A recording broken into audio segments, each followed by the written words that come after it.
બાટી બનાવવા માટે છે ને સરસ ઘઉંના રોટલીના લોટની અંદર સરસ ભારોભાર મોયણ અને મીઠું નાખી દીધું છે. હવે એનો સરસ કઠણ લોટ બાંધીએ.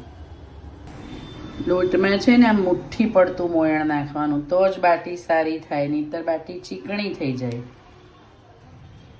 પેનને ગરમ કરવા મૂકી દીધી છે અને બાટીનો એકદમ કઠણ લોટ બાંધી દીધો છે. હવે બાટી બનાવીએ.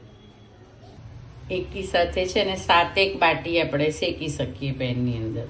આપણે શેકેલી બનાવીએ છીએ, તળેલી નહીં. 2 ચમચી તેલ નાખ્યું છે. હવે અંદર બેક થશે. સરસ મજાની બાટી, એકદમ બાટી બેન રેડી થઈ ગયા છે. જુઓ કેવી સરસ શેકાઈ છે, એકદમ સરસ શેકાઈ છે દાલ બાટી.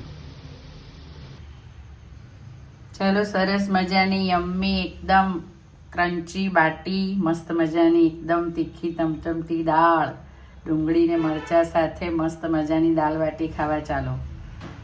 તમને મારી રેસીપી ગમે તો પછી હો ને ભાઈબંધ બહેનપણી મામા મામી દાદા દાદી બધાને સબસ્ક્રાઈબ કરાવજો હો ને. અને બોલો જય સાંઈ રામ.